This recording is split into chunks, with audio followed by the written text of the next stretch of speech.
Did you know that in the ancient world, long before the rise of kings or the carving of empires into stone, there were whispers of a hidden realm that brushed against the edges of human sight? A world where towering beings walked beneath the sun, their shadows stretching across newborn cities, and where mysteries older than memory lingered in the quiet spaces between heaven and earth. The scriptures speak of these days only in fragments, as if language itself struggles to hold the weight of what truly happened. For in that forgotten age, the boundary between the divine and the mortal softened like a veil in the wind, and something unimaginable stepped across. They were known as the Watchers, celestial intelligences sent to observe, to guide, to guard. But the story that has survived is not the story that began. Something shifted, something broke, and the world that followed was shaped by the echo of their choice. The Nephilim, giants of renown, rose from the dust of their rebellion, altering the destiny of humankind, and leaving behind traces that still haunt the ancient landscapes of the Near East. Caves sealed with mystery, ruins carved with impossible skill, and legends of massive bones buried beneath forgotten hills all hint at a reality our ancestors felt but could never fully name. Yet beneath the layers of myth and time, the truth remains.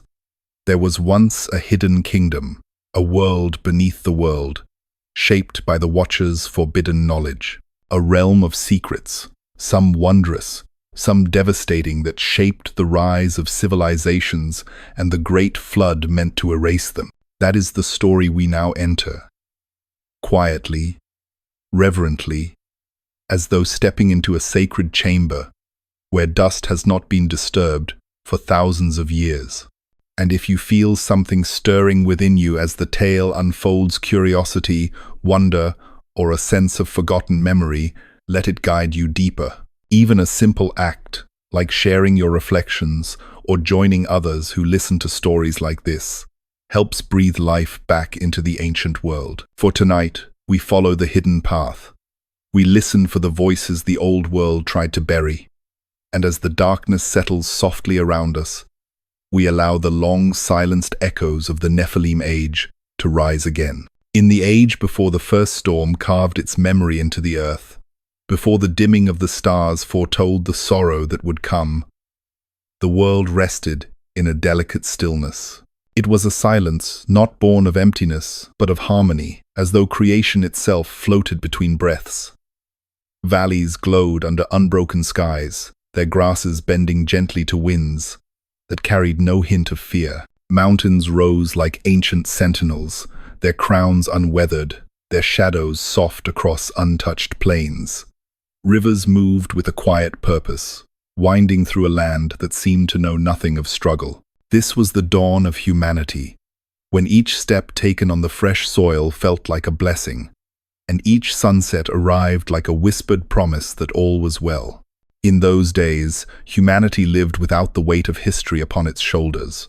There were no legends yet, only the first murmurs of memory beginning to take form. Families gathered around simple fires at twilight, telling stories not of war or sorrow, but of the creatures they saw in the morning light, of dreams that felt more real than waking, of the distant shimmer on the horizon where heaven seemed to touch the earth. There was wonder in their voices, a sense that the world around them was far larger and wiser than they could fully grasp. And in that innocence, they were unafraid. Yet they were not alone. High above them, in realms unseen by mortal eyes, the Watchers moved like currents of living fire. They were not bound by flesh or gravity, but by purpose. Celestial guardians, appointed to observe the unfolding of the human story. From their vantage, they saw every change in the wind, every glimmer of choice that rippled through the lives of early men and women. They saw hope rising in their hearts, watched their hands shape tools from stone, listened as their voices formed the first prayers, soft and trembling beneath the open sky. The Watchers bore witness to it all, their gaze both gentle and unyielding. Yet even as they watched, something within them stirred. It began. like a faint tremor, barely noticeable, beneath the rhythm of eternity. A sensation, neither commanded nor forbidden. The longer they observed humanity, the more they felt the warmth of mortal life seep into the quiet spaces of their being. They saw how humans loved with a ferocity unknown to the heavens, how they held their children close with trembling devotion, how they sang to the stars not out of knowledge but out of longing, and something ancient within the watchers responded, awakening, with a slow, persistent ache. But for now, that ache remained hidden, folded beneath the serenity of the age. The world was still whole.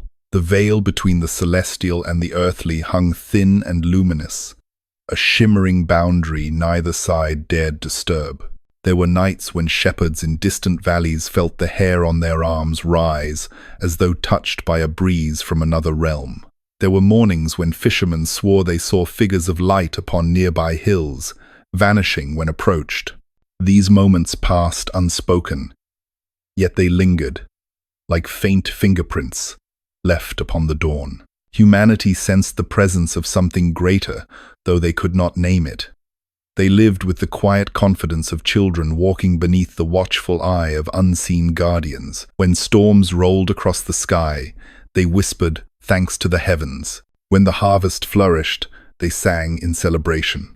When the stars gleamed with unusual brilliance, they looked upward with both curiosity and reverence, feeling that the lights above were not distant, but attentive.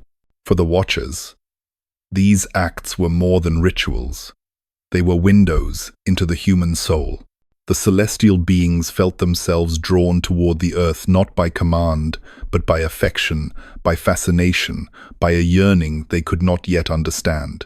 They watched the rise of early settlements, the shaping of primitive altars beneath ancient trees, the laughter of children running along riverbanks.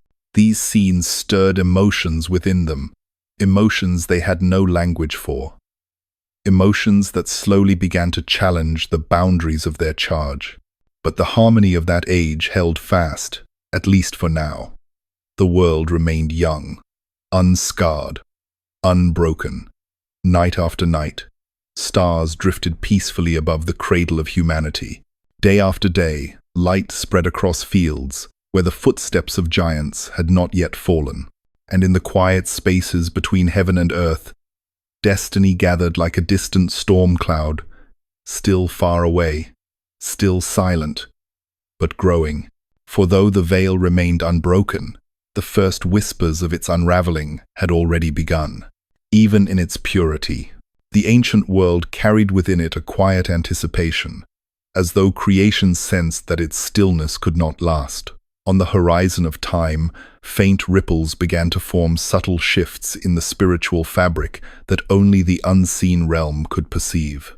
The watchers, in their stations of brilliance, felt these tremors like soft vibrations along the edges of their being. They knew that every age, no matter how serene, holds the seed of transformation within its heart. And yet, they hoped that this age might remain untouched, preserved, like a flawless jewel in the crown of creation. Among the watchers, there were some whose attention lingered more closely upon humanity.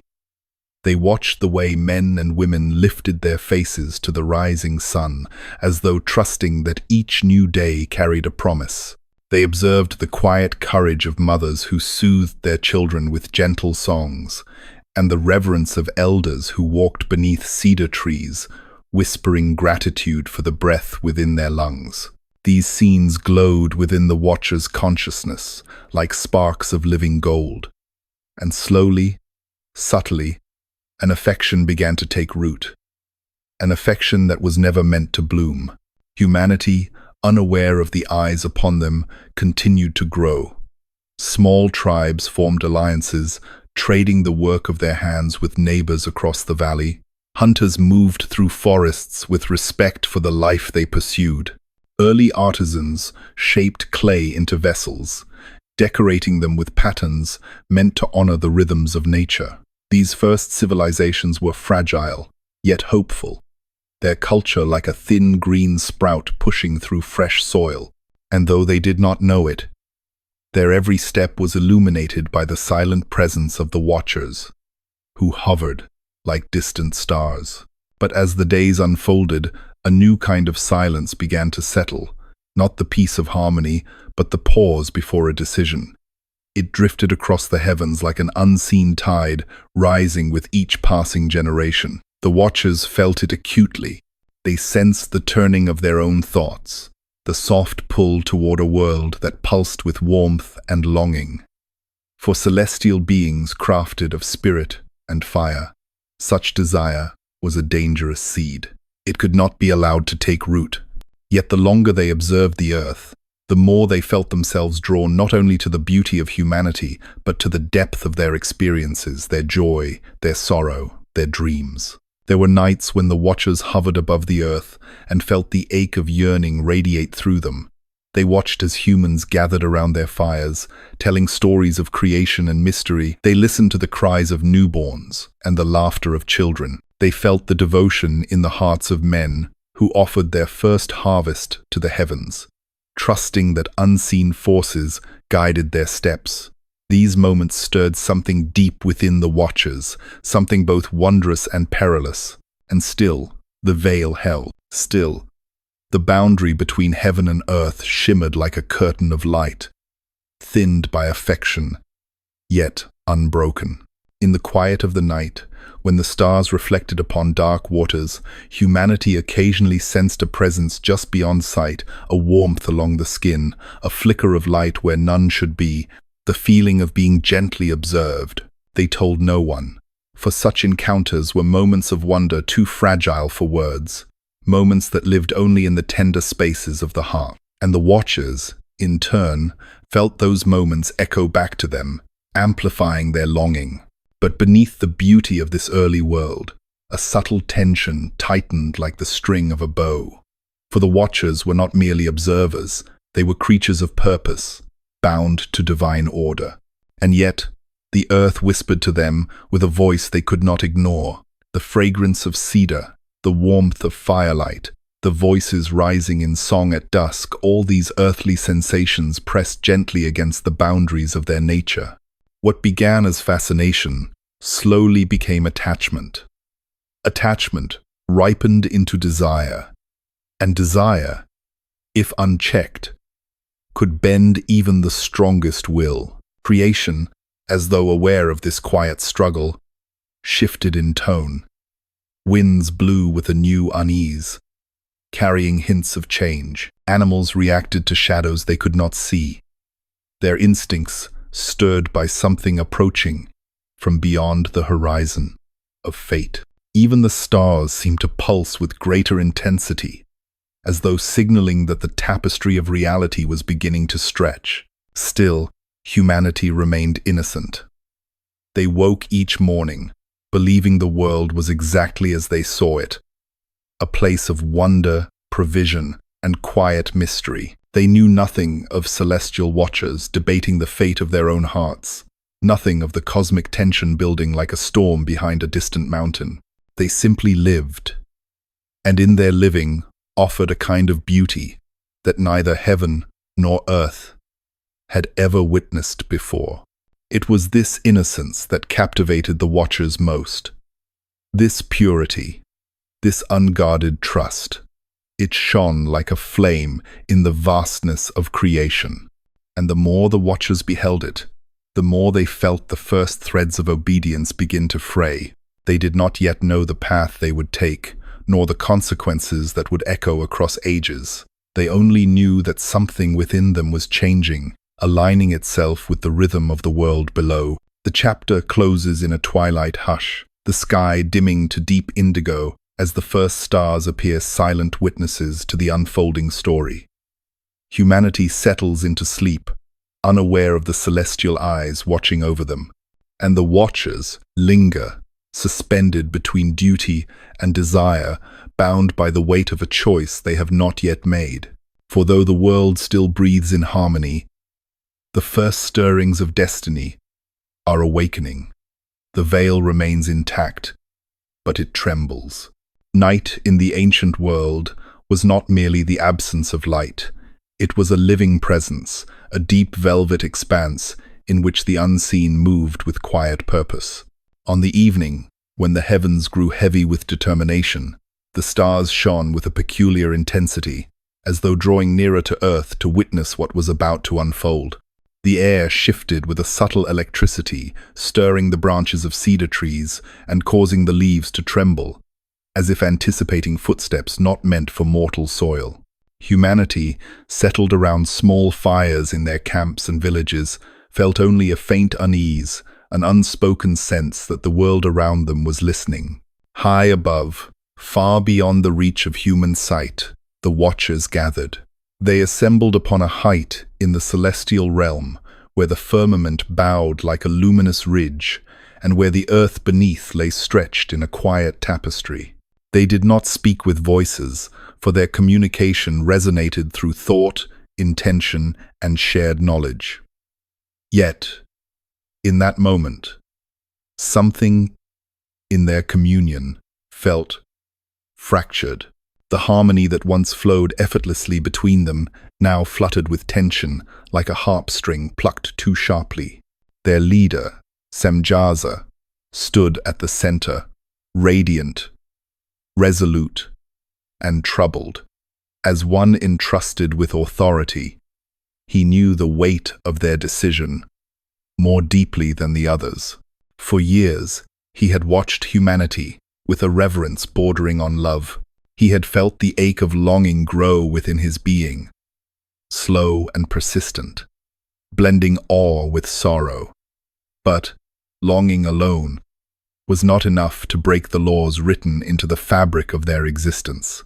Something more had taken root, a belief that their descent could offer humanity wisdom, protection, and perhaps a deeper communion between the earthly and the divine. He looked upon the other watchers, 200 in number, each shimmering with celestial brilliance. Their forms flickered like starlight caught in motion, each one bearing a face carved of both compassion and inner conflict. Some among them radiated eagerness. Others radiated trembling uncertainty. But beneath their differences, they were united by the same inner pull, the same unbearable attraction toward the world. They were meant only to observe. They had watched humanity grow, love, build, hope, suffer. They had watched them dream, and to witness such fragile beauty from afar had become, for many of them, a burden almost too heavy to bear. Semjaza felt their emotions surge through the shared field of their consciousness. Fear, desire, hope, curiosity, and, beneath it all, the quiet dread of what their choice might mean. He knew that once they crossed the boundary, once they stepped into flesh and stepped beneath the laws of the earth, nothing would remain as it had been. They would be abandoning their appointed station. They would be reshaping the destiny of the world.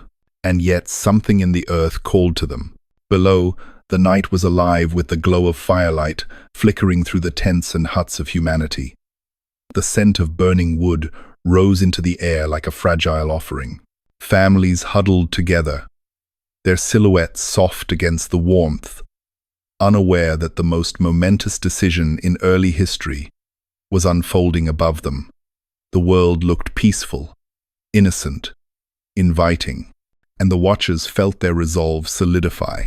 Semjaza, though their leader, hesitated. He felt the full weight of divine law pressing upon him, urging him to retreat from the brink. But another force, stronger, more visceral, whispered through his being. He knew the others would follow him wherever he chose to lead. And he feared one thing more than judgment. He feared being the only one to descend. If he alone crossed the veil, he would bear the burden of disobedience alone. His voice, resonant and solemn, echoed through their shared consciousness. I fear that you may not indeed consent to this deed, and I alone shall be held guilty for a great sin. The words rippled through them like a tremor. For a moment, Silence enveloped the assembly. Then, one by one, the others met his gaze with unwavering resolve. They had already chosen. They would not let him fall alone. A collective oath rose from their spirits, a pact sealed, not with ink, but with intention, with desire, with the overwhelming pull of destiny. In that sacred and terrible moment, the outcome of an age was decided. The Watchers agreed to descend together, to bind their fate to the earth and to the daughters of humanity. Their oath vibrated across the heavens, a resonance so deep that the stars themselves flickered in reply. The veil between realms, long shimmering with tension, began to thin. Light rippled like heat across the boundary, and the world beneath seemed to inhale, as though sensing the approach of something both wondrous and catastrophic. The Watchers aligned themselves in formation, their radiance shifting into forms capable of stepping into mortal existence. They dimmed their brilliance, first out of necessity, then out of humility, for the earth could not withstand their full celestial light. Their wings folded inward, their essence compressed into the shape of men, tall and luminous but bound now by the gravity of the world they sought. As they prepared to descend, a hush fell across the heavens. Even the winds seemed to freeze. The fibers of creation stretched taut beneath the strain of their decision. Then, in a single motion, like stars falling in perfect synchrony, the Watchers crossed the boundary. The sky trembled. The veil tore like a curtain of light, and the world below felt the tremor of their arrival. They descended not as streaks of fire, nor as thunderbolts hurled from the heavens, but as quiet luminosities drifting downward through the night like stars loosening themselves from their ancient stations. The sky glowed faintly around their forms, casting long pale beams over the slopes of Mount Hermon, the place destined to bear silent witness to their choice. As they touched the earth, the mountain shuddered beneath their feet, as though sensing that a cosmic boundary had been breached. The Watchers stood upon its broad ridges, their once radiant bodies, now shaped in the likeness of men, though still carrying an aura that made the air hum around them. Their arrival did not go unnoticed. In the valley below, shepherds tending their flocks felt the earth tremble. They looked toward the mountain and saw a faint glow, like moonlight condensed into human form. Fear seized them, but so did an overwhelming sense of awe. They whispered among themselves, unsure whether they were witnessing divine messengers or omens of something they did not yet understand. Some fell to their knees, believing the heavens had descended in blessing. Others fled, uneasy with the sense that the world had just shifted under their feet. On the slopes, the Watchers took their first breaths of earthly air. The sensation startled them. Their new bodies felt the chill of the night, the pull of gravity, the rhythm of a human heartbeat echoing faintly beneath their luminous skin. Their senses, once attuned to celestial harmonies, were overwhelmed by the richness of the world around them. The scent of pine, the coolness of the soil, the distant crackle of human fires carried on the wind. Every detail surged into them with a vividness they had never known. It was intoxicating. Semjaza felt it most intensely. He stood at the forefront, gazing down the mountain toward the settlements below. The lights flickered like tiny stars scattered across the earth, each one signaling a life, a home, a story. His heart, newly bound to flesh, fluttered with a strange, urgent emotion. For the first time, he understood the depth of longing that had driven them here. Humanity was not merely beautiful. It was alive in a way he had only observed from a distance. Now he felt its warmth, its fragility, its hope. Around him, the other Watchers adjusted to their new forms. Some stood still, eyes closed, absorbing their surroundings as though in prayer. Others looked at one another with astonishment, marveling at the transformation they had undergone. Their celestial memories remained intact, yet everything felt altered, softened, reshaped by their descent. They were no longer beings of pure fire and spirit. They were now something between heaven and earth, an echo of the divine walking in the dust of mortality. The night deepened, and the watchers began their descent from the ridge. Their footsteps left impressions in the soil, faint but noticeable. Each step carried the weight of an irreversible choice. The mountain seemed to sigh as they moved, its ancient stones whispering the beginning of a story that would change the fate of the world. When they reached the lower paths, the first human figures approached, cautiously drawn by the glow, yet trembling with uncertainty. A small group of villagers, holding torches that flickered like trembling hearts, came forward. Their faces were filled with fear, yet also with wonder. They saw before them beings of incredible stature, their eyes gleaming with a soft, otherworldly light. No one spoke at first. The silence stretched, thick with expectation. Then one of the elders stepped forward, bowing his head slowly, as though uncertain whether he was showing respect or protecting himself from a presence too great to behold. The watchers regarded the humans with a gentle reverence. Their voices, when they finally spoke, were soft and resonant, carrying a tone that made the air vibrate. They did not declare themselves gods, nor did they reveal the full truth of their nature. Instead, they offered reassurance, an assurance that they had come with knowledge and guidance, with blessings and wisdom. The humans, unable to comprehend the cosmic weight behind those words, received them with open hearts. In the days that followed, the presence of the Watchers spread through the settlements like dawn, spreading across a dark horizon. Word traveled quickly. Great beings had descended upon the mountain. They walked among men. They carried light in their eyes and knowledge in their hands. Fear began to mingle with fascination, fascination with devotion. The Watchers moved among the people with grace, teaching them skills that elevated their lives, ways to shape stone, to read the stars, to cultivate the earth with greater understanding. Houses rose stronger. Tools became sharper. Fires burned brighter in the night. Yet beneath these blessings, something deeper stirred. The Watchers began to notice the beauty of the daughters of humanity, a beauty that reached beyond physical form and into the fragile, tender essence of mortal life. And the women, seeing the luminous beings walking among them, saw not just teachers but wonders, mysterious figures whose presence made the heart ache with awe and fear entwined. It was here, in this mingling of mortal and divine, that the axis of history began to tilt. What had started as fascination deepened into desire. What had been a moment of guidance became a bond that would soon reshape the world. For the Watchers had descended, and the earth would never again be as it was. In the early days after the Watchers walked among humanity, the world seemed to exhale with a strange, luminous wonder. Villages that once moved in quiet rhythm suddenly found themselves in the orbit of beings whose wisdom radiated like fire in the night. These celestial visitors carried knowledge that transformed the simplest tasks into acts of mastery. Fields flourished with new techniques of cultivation. Stone walls rose with geometric precision no mortal had ever imagined. The stars, once distant jewels, became maps of meaning as the Watchers taught humanity how to read the heavens.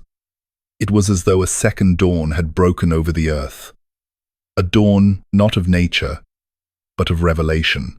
Yet beneath this glow, another light flickered, warmer, more intimate, and far more dangerous. The Watchers, in taking on mortal form, discovered emotions that had once lain dormant within them, like seeds buried beneath ancient soil. They found themselves drawn to the daughters of humanity with a tenderness that deepened into desire. These women lived with a grace that stirred the very core of celestial beings, women whose laughter rippled like water over stones, whose eyes held reflections of sky and earth intertwined, whose presence carried a fragile strength no heavenly being could resist. And the women, seeing these radiant figures whose footsteps softened the ground, felt their hearts tremble, with both awe and longing. Love, pure, trembling, undeniable, began to spread between heaven and earth. At first, the unions were whispered in secrecy. A watcher meeting a mortal woman under the cool shade of an olive tree. Another walked beside a young shepherdess beneath a silver moon. A third standing silently at the edge of a river, watching a woman wash garments in the fading light, compelled not by beauty alone, but by the humanity he saw woven into every gesture she made. These encounters were fragile threads woven between realms, threads that would soon pull taut.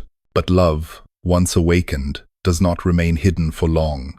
Soon the unions were not secrets, but celebrations, marriages, conducted in rituals that blended heavenly reverence with earthly joy. Villages rejoiced, believing that the presence of the watchers was a sign that the world was blessed beyond measure. Parents offered their daughters with a trembling pride, believing that such unions would secure their families for generations. And the watchers, caught between obedience and emotion, chose devotion. It was from these unions that the first Nephilim were conceived. Their coming was marked not by thunder or flame, but by the subtle shifting of creation. The winds carried an unfamiliar charge. Animals grew restless near expectant mothers. The earth itself felt poised, as though awaiting the birth of something it had never before held. And when the first children were born, the world's breath caught. The Nephilim entered the world larger than any child had before them, yet their earliest moments were marked by a strange, almost sacred stillness. Their eyes opened wide, glowing faintly with a light that mirrored the heavens. Their cries rang deeper, resonating in the hearts of all who heard them. They grew with astonishing speed, walking within months, speaking with clarity in their early years, towering over their companions before childhood had ended. Their strength was not the wild force of beasts, but something controlled, immense, and both wondrous and terrifying. People marveled. Villages gathered to watch them run across open fields, their strides like those of young lions. Some believed these children were the fulfillment of ancient blessings. Others felt a tremor of unease, sensing that their presence carried a weight the world was not meant to bear. The watchers loved their children fiercely. They trained them in the arts of war and wisdom, teaching them how to shape metal, how to carve stone, and how to command the elemental forces that echoed faintly in their blood. Their homes, once simple, became fortified structures carved into hillsides or perched upon mountains, monuments to greatness that would be remembered long after their creators vanished into legend. But as the Nephilim grew, so too did the shadow that followed them. For with their immense strength came immense hunger. With their brilliance came a tempest of emotion that surged through their veins like fire. They were neither fully human nor fully divine, and the earth strained beneath the force of their existence. The world's harmony, once delicate and pure, began to warp beneath the weight of beings not meant to tread upon it. Still, in these early days, there remained a strange innocence to the giants. They ran through forests with the curiosity of children, climbed mountains simply to touch the sky, and watched the stars with a longing inherited from their celestial fathers. Their laughter echoed through valleys, sending birds scattering in, patterns like fragments of a dream. For a time, the world held both wonder and warning in equal measure. But innocence in beings so mighty could not last. Their bodies grew stronger than stone, their voices deepened into thunder, and their ambitions stretched farther than the horizon. Humanity, once uplifted by the Watcher's guidance, now found itself overshadowed by the very children who had been celebrated as miracles. And though the Watchers sensed the shifting tide, they were bound by love, unable or unwilling to turn away from the destiny their choices had shaped. For the giants had been born, and the world would soon tremble beneath their footsteps. The world changed quickly as the Nephilim entered their youth. Their immense bodies rose like living towers above the settlements, and their shadows stretched long over the ground as they walked. They were magnificent to behold, radiant with an inner fire inherited from their fathers, yet bound to the earth with the mortality of their mothers. Their voices carried a resonance that stirred both fear and fascination. When they spoke, it was as if the mountains listened. When they laughed, the forests seemed to tremble. And though their presence inspired awe, it also awakened an ancient instinct within humanity, a warning whispered from deep in the marrow, urging caution before forces greater than men. In their early years, the Nephilim sought companionship among humans, not yet comprehending the vast gulf between themselves and those who lived in huts of mud and wattle. They played beside human children, though their gentle touch could knock a playmate to the ground. They walked through fields, unaware that each footstep compressed the soil too densely for future crops to grow. They climbed trees that splintered beneath their weight and drank from rivers until their thirst drained entire pools. Their innocence held beauty, but it was beauty threaded with danger. The watchers observed their children with mingled pride and apprehension. They had brought these beings into existence with hearts full of devotion, and yet they had underestimated the magnitude of their creation. They saw their sons growing taller than the tallest pines, their limbs thickening with sinew stronger than iron, their eyes burning with a curiosity too intense for human boundaries. The watchers whispered among themselves in moments of quiet. Had they unleashed more than the world could bear? Still, love blinded them. They taught the giants everything they knew. They trained them in combat, unaware that these lessons would one day tear civilizations apart. They taught them to read the stars, not realizing that their sons would seek dominion over the heavens themselves. They taught them the secrets of the earth, how to shape metal, how to carve the bones of the mountains, how to summon fire at will. The Nephilim absorbed this knowledge with ease, for their minds were sharper than any mortal mind could ever hope to be. And with knowledge came ambition. The giants began to see themselves not as children of two realms, but as rightful rulers of the earth. Their height, their strength, and their brilliance fed a growing fire within. They looked upon the world around them, the fragile villages, the simple tools, the slow rituals of human life, and felt an ache of superiority swell in their chests. The world seemed too small for them. Its boundaries are too confining. Its people are too fragile. And as that ache deepened, their innocence withered. The first signs of imbalance were subtle. A giant, frustrated by his inability to contain his strength, would accidentally crush a boulder he meant only to lift. Another, in a moment of irritation, would snap a tree as though breaking a twig. Then came the jealousy of smaller brothers, of human alliances, of disputes over land and honor. The Nephilim became quick to anger, and when one of their kind was provoked, the results were catastrophic. Villages once blessed by their presence now trembled at their approach. People whispered prayers as the giants passed.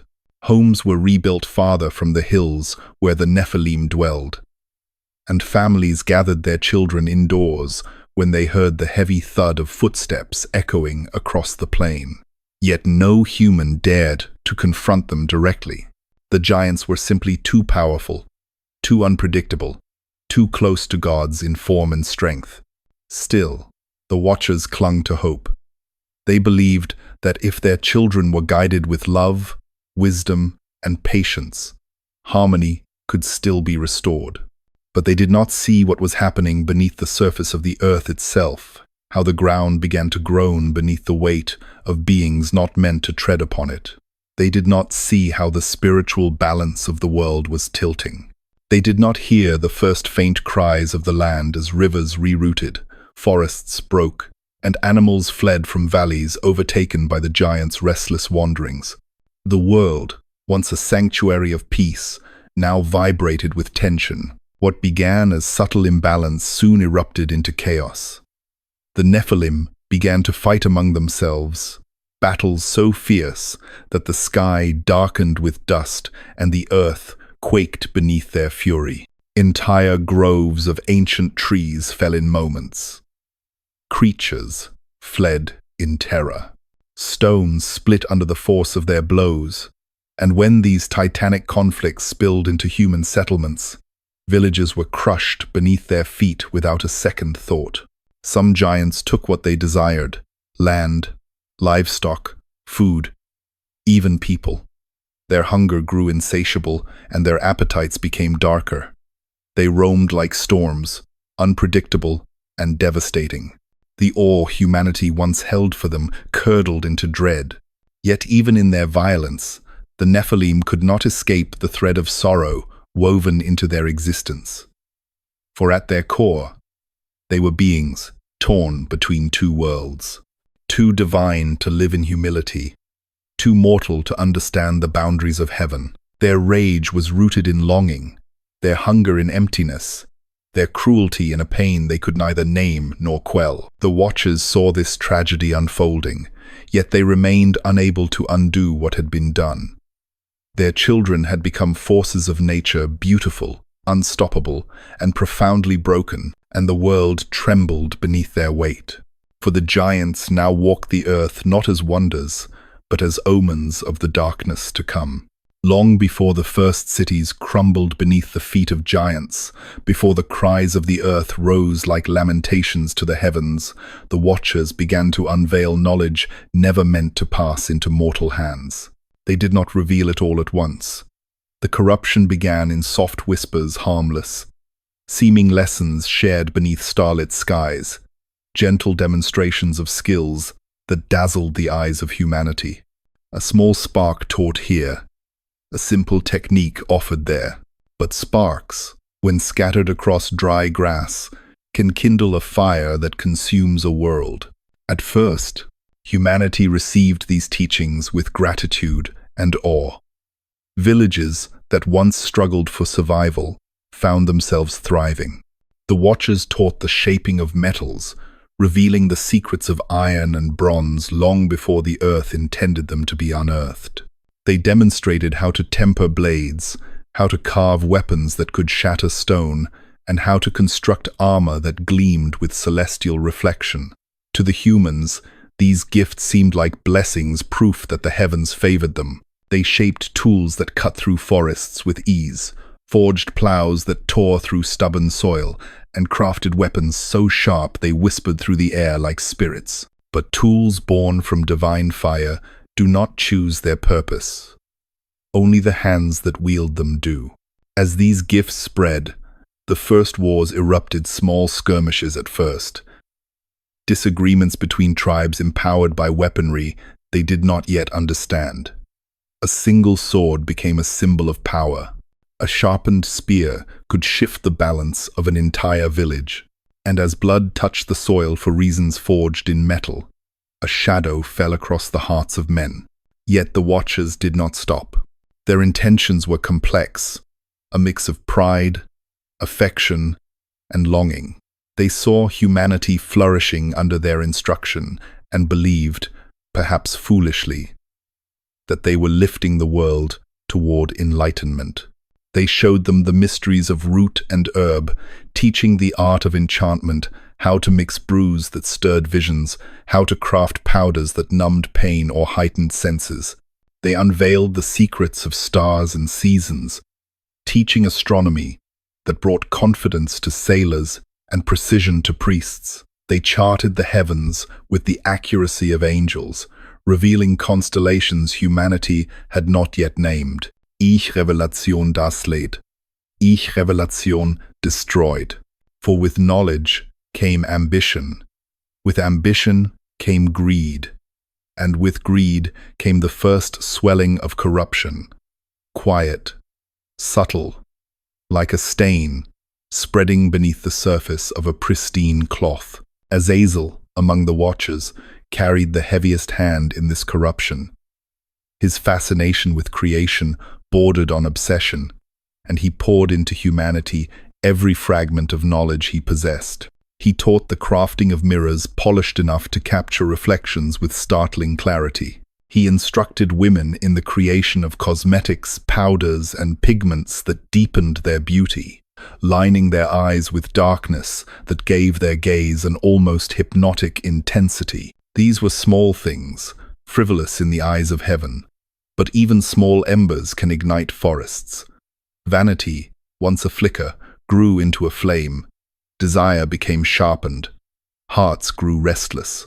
The world itself seemed to lean uneasily beneath these transformations.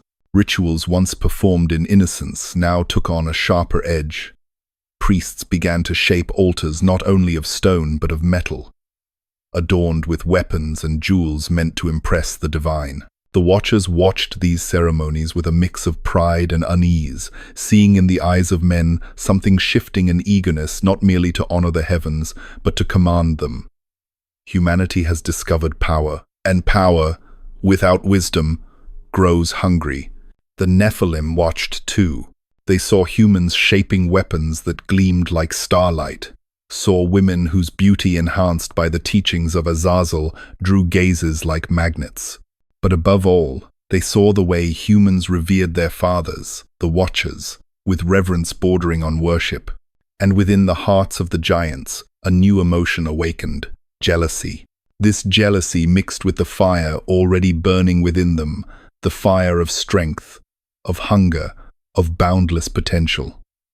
The giants grew territorial, fierce, ambitious. What once had been childlike innocence transformed into something darker. They began to hoard the knowledge revealed by their fathers, shaping it into tools of conquest. Their strength, combined with celestial wisdom, made them nearly unstoppable. Stones that once formed simple homes were now carved into fortresses. Metals forged for farming were now hammered into weapons of war. The giants sharpened their skills, training with each other, testing their limits, pushing their bodies to the edge of what the world could sustain. Battles erupted between them, each conflict leaving scars upon the land, scars that would outlast even the memory of their names. As the giants' violence intensified, humanity found itself caught between fear and fascination.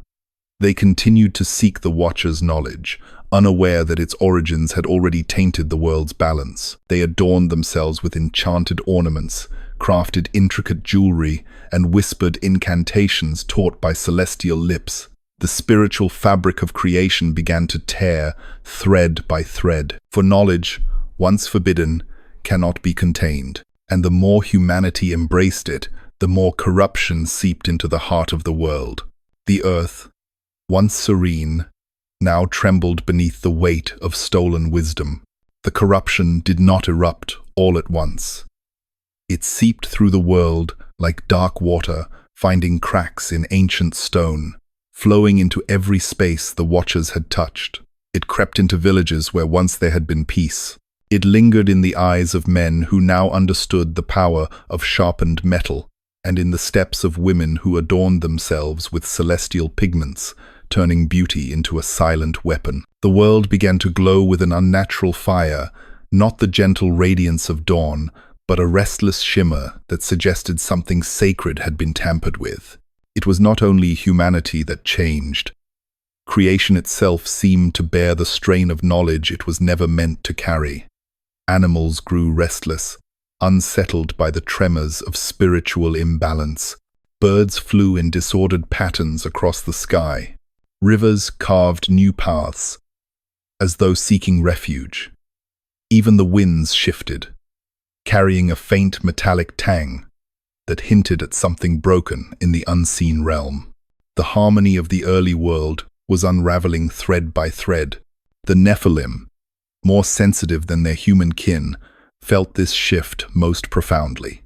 The fire that lived within their blood grew wilder as the world's equilibrium faltered. Their tempers flared with little provocation. Their hunger deepened beyond physical need. They sought ever greater challenges, climbing mountain peaks to wrestle the winds, crushing stones with their bare hands just to feel the resistance shatter beneath their strength. The teachings of their fathers had carved into them a desire for mastery, but the mortal world had no boundaries strong enough to contain it. What began as training soon mutated into conquest. The giants, already towering and formidable, began to form factions, alliances, born from rivalry rather than unity. They carved new territories into the landscape with brute force, each claiming dominion over valleys, forests, and hills. Clashes erupted like thunderstorms, shaking the ground with their fury. A single battle between two Nephilim could flatten a grove of ancient trees or send boulders tumbling from cliffs. Humanity watched with terror from afar, seeking shelter wherever they could find it. The Watchers, once revered as teachers and protectors, now looked upon the world with mounting dread. Their intention had been guidance, their legacy was destruction. They saw their sons waging war, saw human tribes arming themselves with weapons forged from celestial instruction, saw rituals twisting into something darker than reverence. They felt the spiritual order of the world buckling beneath the weight of their interference. Some Watchers attempted to intervene, pleading with their children to restrain themselves. Others withdrew in sorrow, unable to face the consequences of their choices. But none of them could reverse what had been set into motion. Their descent had opened a door between realms, and the flood of corruption now swept through the world, unhindered. Azazel, whose teachings had spread most widely, watched the unfolding chaos with a conflicted gaze. He had given humanity the knowledge of metal and enchantment because he believed they deserved to rise, to become something greater. But now he saw how that knowledge had fractured the human heart. Villages armed themselves, not for defense, but for ambition. Priests adorned their altars with mirrors and jewels, calling on spirits they misunderstood. Women, newly empowered by the arts of beauty, became the center of rivalries that spilled into violence. Men fought for dominance with blades, fashioned from secrets that should never have left the heavens. The boundaries of the world blurred further as humanity learned the arts of sorcery charms, enchantments, and rituals that drew upon forces they could not control. Dark whispers filled the night. Shadows lengthened unnaturally across the ground. The spiritual plane trembled as untrained hands reached toward mysteries far beyond their comprehension. And with every misuse of forbidden knowledge, the cries of the earth grew louder. Creation, once a symphony of harmony, now echoed with discord. Forests recoiled under the heavy tread of giants. Mountains bore new scars carved by Nephilim weapons. Seas churned with unpredictable fury, their tides responding to the imbalance spreading through the world's veins. The animals, bewildered by the shift, grew aggressive or fled into wilderness, untouched by celestial influence. Even the sky darkened with strange storms that crackled with unnatural energy storms that seemed to echo the turmoil unfolding below. Humanity, once uplifted by the Watchers' gifts, now suffered beneath their weight. Entire settlements were forced to relocate as giants claimed land for themselves. Fields were trampled, livestock stolen, homes reduced to rubble. Men and women began to fear the very beings they had once welcomed with reverence.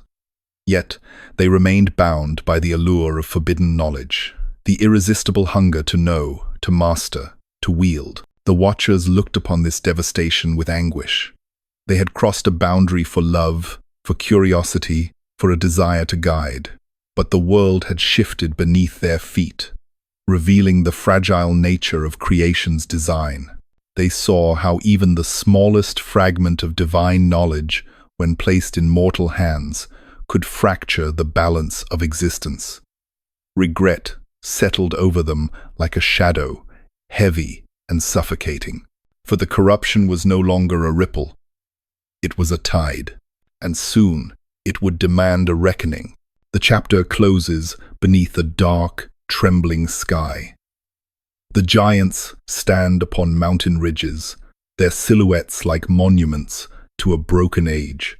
The watchers stare at the world below, realizing that their love had carved a wound across creation. Humanity trembles beneath the weight of gifts too powerful to wield, and the earth's sacred, wounded, and weary cries out for justice.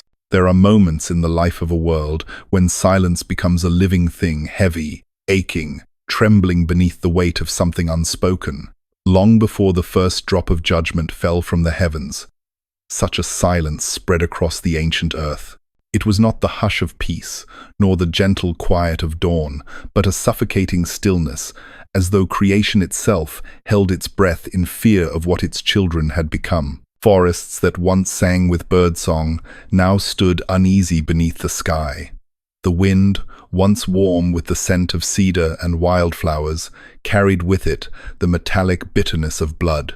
Rivers churned with a restless urgency, their waters muddied by conflict and spoiled by the careless tread of giants. Even the mountains immovable, eternal, seemed to groan as the Nephilim carved their ambitions into stone. Creation had been built upon harmony. Now it vibrated with discord. The cries of the earth began not with thunder, but with whispers. A shepherd walking through a valley stopped abruptly as the ground beneath him shivered just slightly, as though sighing. A fisherman at the edge of a lake felt ripples spreading without wind. Farmers watched their soil harden unnaturally, resisting their plows like stubborn, wounded flesh. Mothers held their children tightly when storms appeared without warning, lightning splitting the sky in patterns that felt angry rather than natural. No single event was catastrophic, but together they formed a pattern, a lamentation woven into the bones of the world. And at the heart of this turmoil walked the Nephilim. Their presence alone strained the earth. Their footsteps left impressions too deep. Their voices carried too far. Their strength too overwhelming for a realm built for fragile creatures. What had once been a wonder had become a burden. Their conflicts scarred, the land valleys split open where two giants collided, forests flattened where their bodies crashed through ancient trunks, rivers rerouted by the sheer force of their battles, stones shattered under their fists, hills crumbled beneath their leaps. The world had become too small for them. Their hunger grew monstrous. What began as simple appetite expanded into a ravenous need, as though the fire of their celestial heritage burned too hot within mortal flesh. They devoured livestock by the dozens, then by the hundreds. When herds vanished and fields lay barren, they turned to darker cravings. Whispers spread through villages of giants demanding tribute: grain, animals, sons, daughters, and when their demands were unmet, they took what they wished. The cries of humanity rose like smoke into the heavens. But it was not only the giants who drove the earth to its breaking point. Humanity itself, armed with forbidden knowledge, had begun to fracture the world's harmony. Metal tools carved deeper wounds into the ground. Ritual fires burned hotter, fueled by incantations not meant to be spoken. Blood offerings stained the soil in ceremonies, inspired not by reverence, but by desperation. The spiritual world trembled as humans called upon forces they could not see or comprehend, tearing holes in the unseen fabric of creation. The watchers looked upon this unfolding devastation with eyes heavy as storm clouds. Once, they had believed their teachings would uplift humanity. Once, they had walked among villages with pride, feeling as though they had brought light to a dim world. Now that light had turned to flame, and they watched it consume everything they loved. Their children, the Nephilim, had become beings of chaos. Their students, humanity, had become architects of corruption. The Watchers themselves, immortal, powerful, radiant, stood powerless to undo what had been born from their choices. Some among them wandered the wilderness, grieving in silence as they watched the land unravel. Others stood upon high ridges, staring at the smoke rising from shattered villages. A few attempted to help, but their interventions only deepened humanity's dependence on forbidden power. Even their presence now stirred fear rather than comfort. Mothers pulled their children close when a watcher approached, fearing that the celestial being might demand a tribute they could not afford to give. Humanity once revered them, now they trembled at the sight of their glory. The skies grew darker, clouds gathered in unnatural formations, swirling as though stirred by unseen hands. Lightning cracked across the firmament, illuminating the silhouettes of giants warring in valleys below. The air thickened with the smell of ash and iron. Night came earlier, dawn arrived later, and between the two lay hours of oppressive darkness in which strange lights flickered along mountain ridges. It felt as though the heavens themselves were withdrawing their warmth. And then the earth began to cry out in earnest. It cried through the tremors that shook entire plains. It cried through the rivers that overflowed their banks, destroying fields in moments. It cried through the winds that roared without warning, snapping trees and ripping thatched roofs from homes. Creation had been violated, and it responded with the instinct of a wounded creature, shaking, writhing, calling out for deliverance. But the cries were not merely physical. They rose through the spiritual realm as well, echoing like distant thunder across the unseen dimensions. Angels in the celestial courts felt the weight of those cries and paused in solemn silence. The very laws that governed creation trembled beneath the strain of imbalance. And above it all, far beyond mortal sight, the Most High listened. Humanity, caught between giants and corruption, began to despair. They prayed with trembling voices, begging for protection, for peace, for salvation from the terror that stalked their nights. Their tears soaked into the already grieving soil. Their voices rose through fracturing skies, and the world waited breathless, trembling for an answer. The cries of the earth grew louder with each passing season, until they became impossible for even the most hardened hearts to ignore. Storms gathered over distant horizons, their dark bellies glowing with violent light. Winds howled through canyons in tones that sounded eerily like voices, as though the world itself was speaking in a language older than humanity. Even the animals sensed it. Herds migrated at strange angles, fleeing to mountains they had never climbed. Birds abandoned their nests and vanished into the sky. Packs of wolves gathered on ridges and howled at nothing, their mournful voices echoing down into the trembling valleys. Humanity lived in a haze of fear. Families barricaded themselves inside homes reinforced with stone and timber, praying that the footsteps of giants would not shake the earth beneath them. Mothers soothed their children with songs that trembled on their tongues, songs of a world they barely remembered.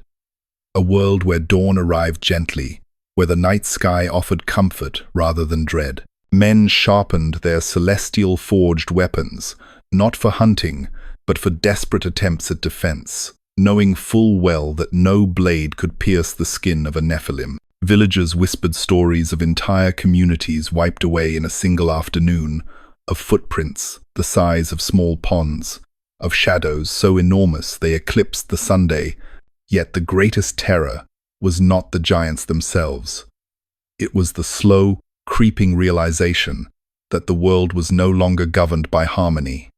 Something deep within the earth had shifted. The spiritual balance that once held the realms together was unraveling, its threads fraying beneath the weight of corruption. Rituals offered no comfort. Sacrifices brought no peace.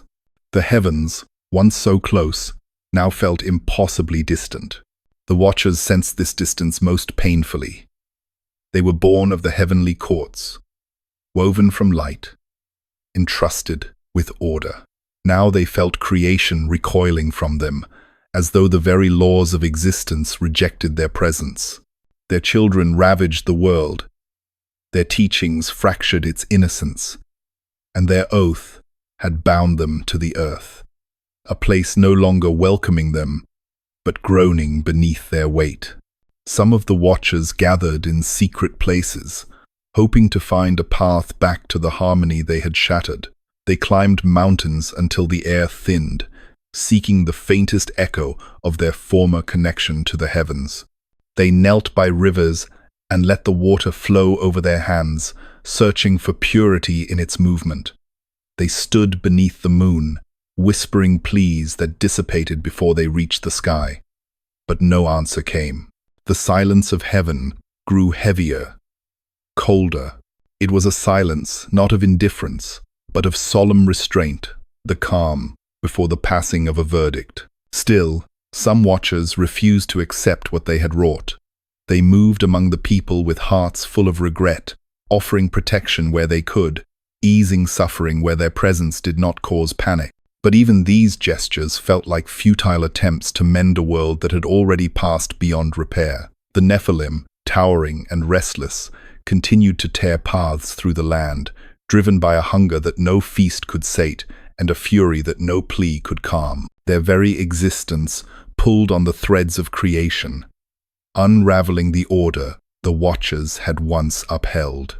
One evening, as the sun dipped beneath the horizon and cast a blood-red glow across the land, an ancient quake rippled through the earth. It began as a deep rumble, then swelled into a violent shaking that toppled trees and split open the ground. Villagers fell to their knees, crying out. Giants stumbled, confused by the sudden tremor. The watchers, sensing far more than mere seismic movement, felt the quake reverberate within their very beings. It was not the shifting of tectonic plates. This was something spiritual, something cosmic. It was the earth crying out to heaven. The cry was not a sound, but a pressure, an overwhelming plea that resonated across realms. It traveled through soil and stone, through water and wind, rising like a roar that only the spiritual could truly hear. The watchers collapsed to their knees, their luminous faces stricken with dread. They knew what this meant. They felt the weight of divine attention, turning toward the earth, sharp and sorrowful, like a gaze too pure for corruption to endure. Humanity felt the shift as well. Fathers clutched their children. Elders stared at the sky with hollow eyes. Even the Nephilim paused in their destruction, glancing upward with unease. Something had changed in the heavens, a gathering of forces, a stillness before a storm beyond understanding. For ages, the world had endured the growing chaos in silence. Now it cried out, and heaven heard the cry. That night, a strange calm fell across the land. Not peace, but suspension, like the world had been placed on the edge of a blade. The winds ceased. The rivers grew still. Stars flickered uncertainly in the dark sky, as though waiting for a decree not yet spoken. Something was coming. Something fast. Something final. The world held its breath, waiting for the judgment that would soon descend. Before the heavens spoke, there was a silence so vast that even the giants paused in their violence and turned their eyes toward the sky. It was not the silence of the world at rest, nor the natural quiet of dusk settling over the land. It was the deep, resonant stillness that precedes the voice of eternity, a quiet so absolute it seemed to hollow out the very air. Humanity felt it in their bones. The watchers felt it in the dimmed embers of their celestial souls. Even the earth, which had cried out for deliverance, now waited as though bracing for the weight of a coming decree. High above the trembling world, beyond the reach of mortal breath or imagination, the heavenly courts stirred. There, in realms where light shimmered like living gold and pillars of flame rose from foundations unseen, the archangels assembled. They were not the gentle figures of mortal dreams, but beings of fierce radiance, carved of obedience, purpose, and power, vast enough to command the forces of creation. Their wings stretched across the expanse like storms of fire and frost. Their eyes, terrible in purity, held the laws that bind worlds together. In the midst of this assembly stood Michael, the warrior prince, his countenance solemn as he surveyed the fractured balance below. To his right, Gabriel, the herald, watched with grief shadowing the brightness of his gaze. To his left, Raphael stood with the quiet steadiness of one who sees suffering and seeks its healing. Uriel, whose eyes pierced through all shadows, observed the depths of corruption that had seeped into the heart of the world. None of them spoke immediately. The silence carried its own truth. Below them, the cries of the earth rose like smoke, the shouts of terrified villagers, the rumble of giants warring, the whispers of forbidden rituals spreading like dark vines. The archangels felt each wound, each tremor, each plea. They saw rivers stained with blood, mountains broken beneath the weight of beings never meant to tread upon them. The skies dimmed by storms birthed from spiritual imbalance, and beneath this chaos, they saw the Watchers, once radiant guardians, now dimmed by disobedience. Once pillars of divine order, now shadows watching helplessly as their choices tore the world apart. They stood, scattered across the land, some wandering in grief, others hiding their shame, others clinging to remnants of their former purpose. Their faces, once reflecting the brilliance of heaven, now bore the sorrow of beings who understood, too late, the cost of crossing the veil. The archangels looked upon them, and the heavens trembled with heartbreak. It was not hatred that stirred the heavenly host, nor anger alone, but sorrow, sorrow that beings crafted of such brilliance had fallen so far. Sorrow that love, twisted by longing, had birthed destruction. Sorrow that the children of these unions, the Nephilim, now ravaged the earth like storms with no beginning and no end. Finally, Michael stepped forward. His voice, when it broke the silence, rolled across the celestial expanse like thunder. It carried the authority of ages, the weight of divine command. The guardians have abandoned their post. The earth is soaked in violence. The balance has been broken. Judgment must descend. The other archangels bowed their heads, not in agreement alone, but in grief. Gabriel's wings unfurled, scattering droplets of shimmering light. Raphael placed a hand over his chest, sorrow etched into the pattern of his being. Uriel's gaze sharpened, seeing paths that now must be walked, no matter how painful. The decision was made.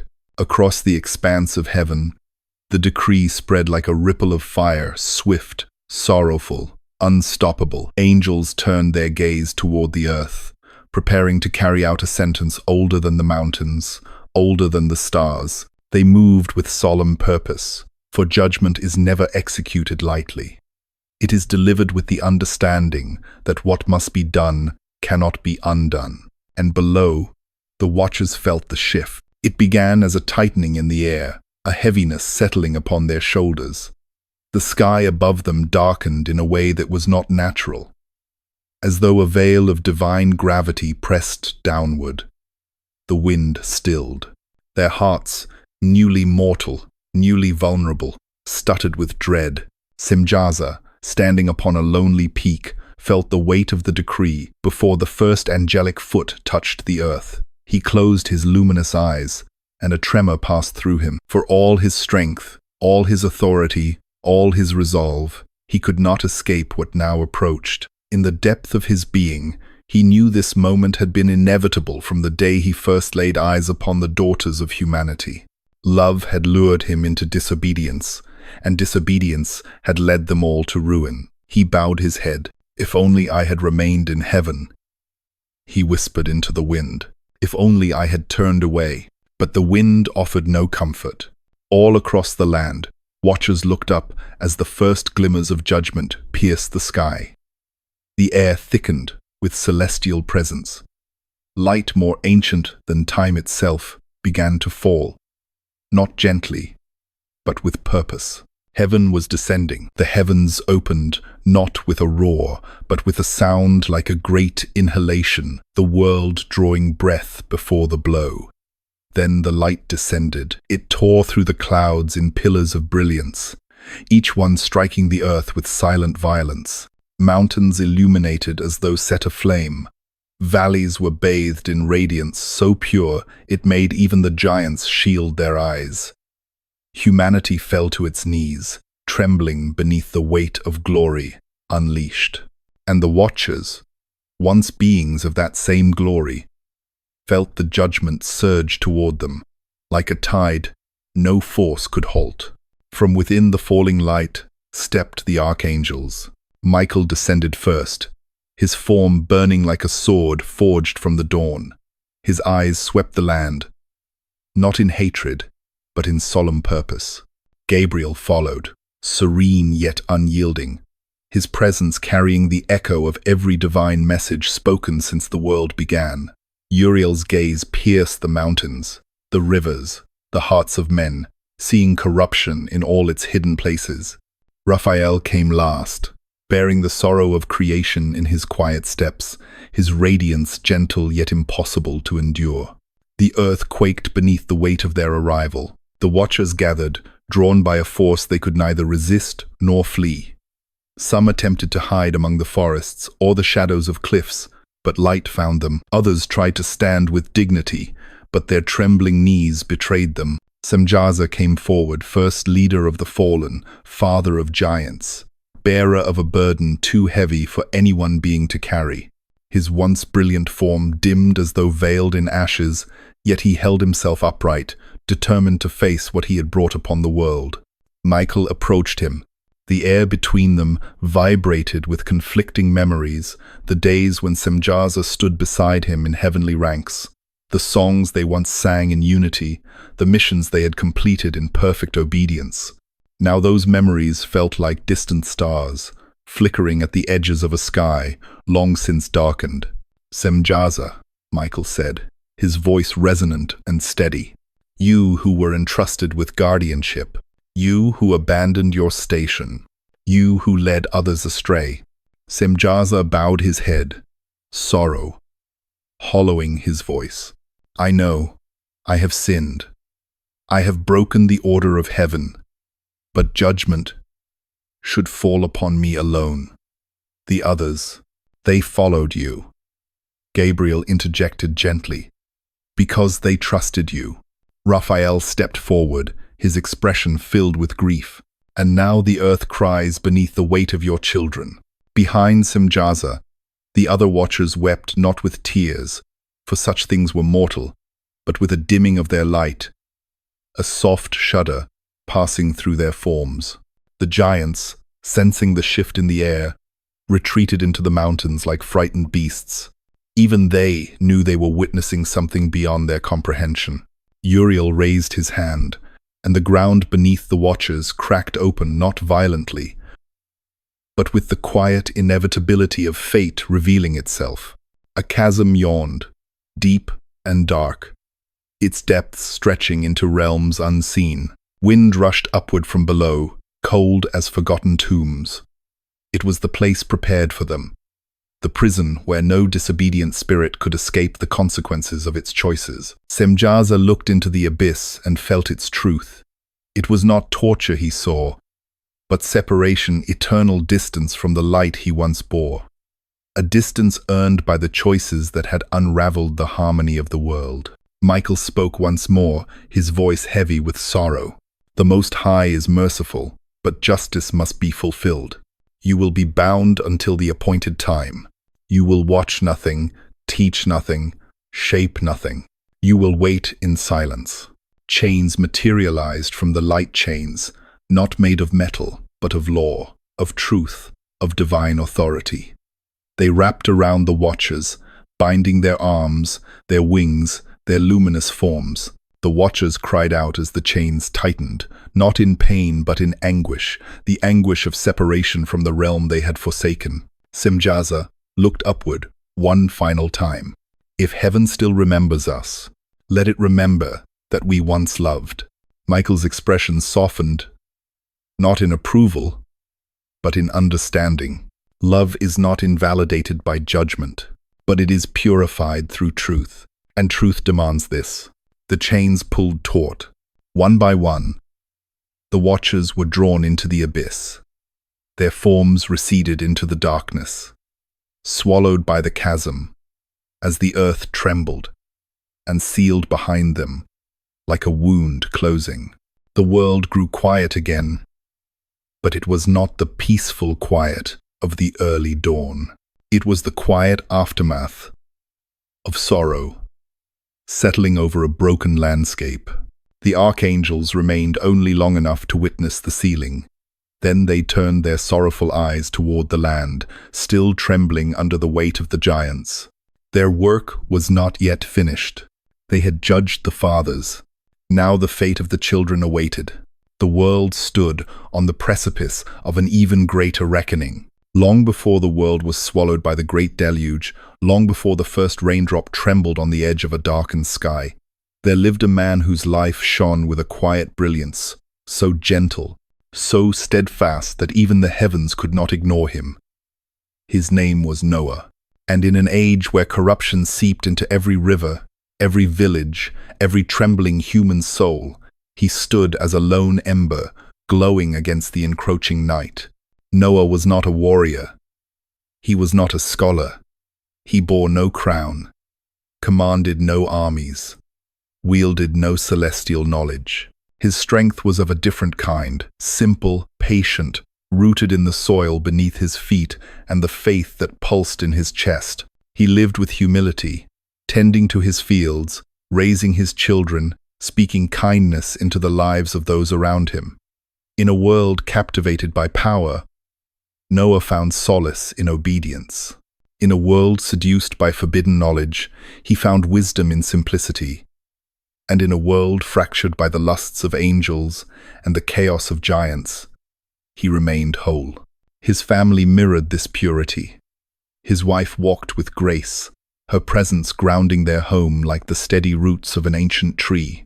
His sons, Shem, Ham, and Japheth, carried strength that came not from violence, but from discipline, compassion, and devotion to the ways Noah taught. While others were drawn to the giant's grandeur, Noah's household kept their distance, choosing the quiet paths of righteousness rather than the wide roads of chaos.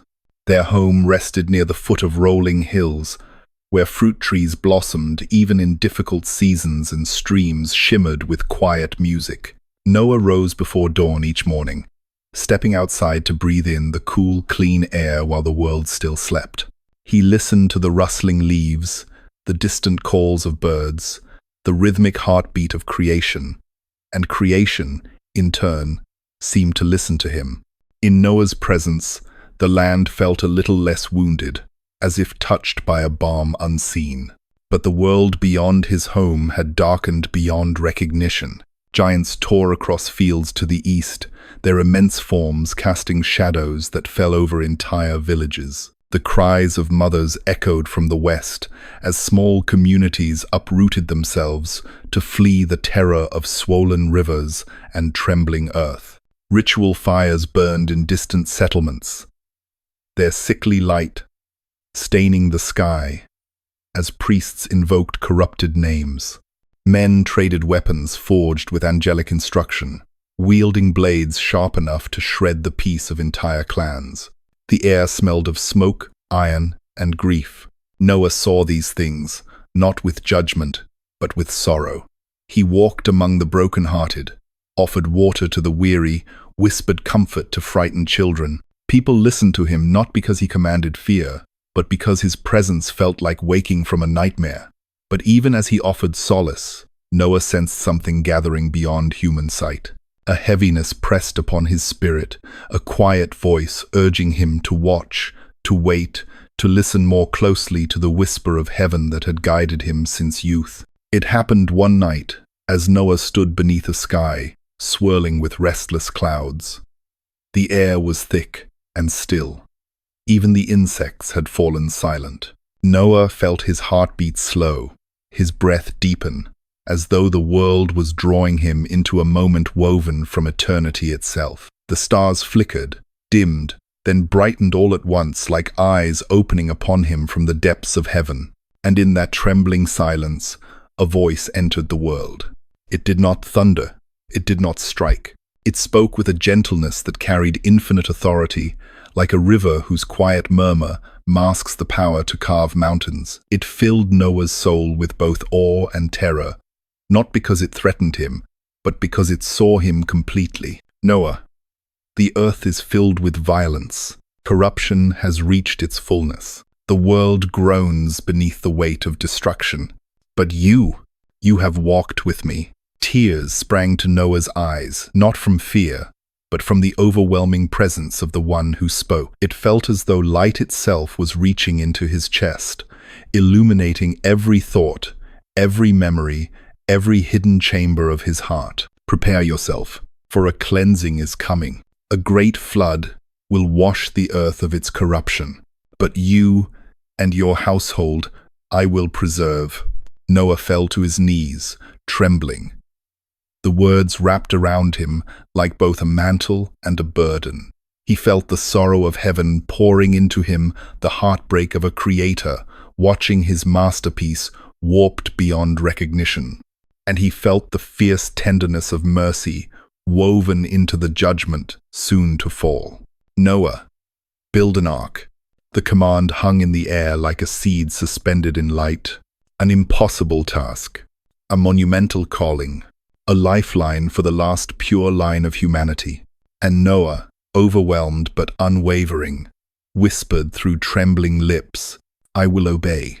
The morning after the divine voice faded into the trembling sky, Noah walked out into the fields with a stillness that seemed to alter the air around him.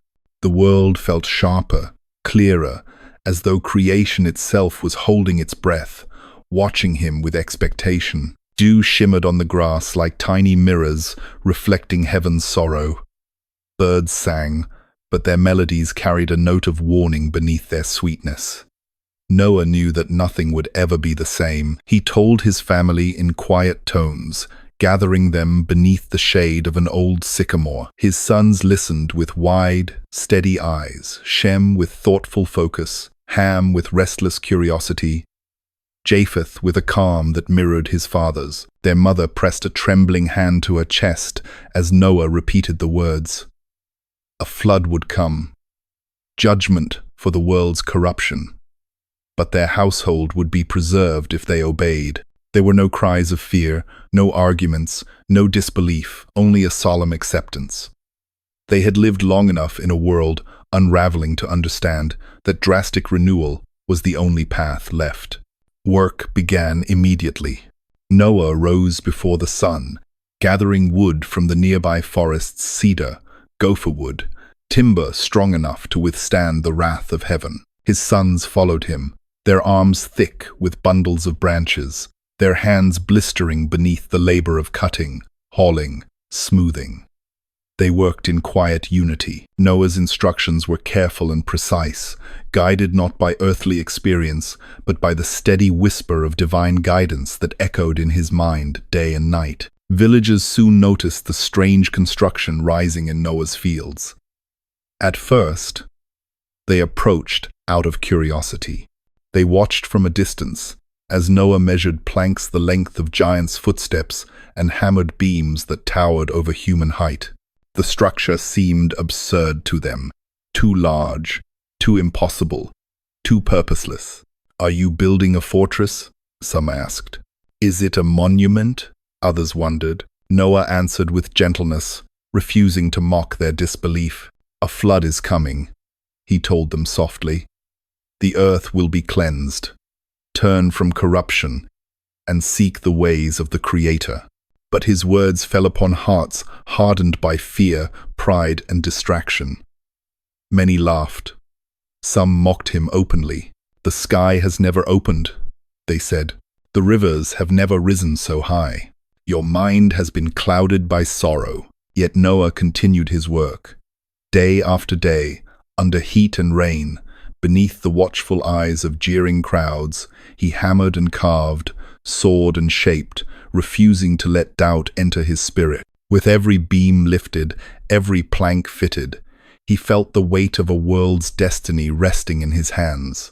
But not all who approached came with mockery.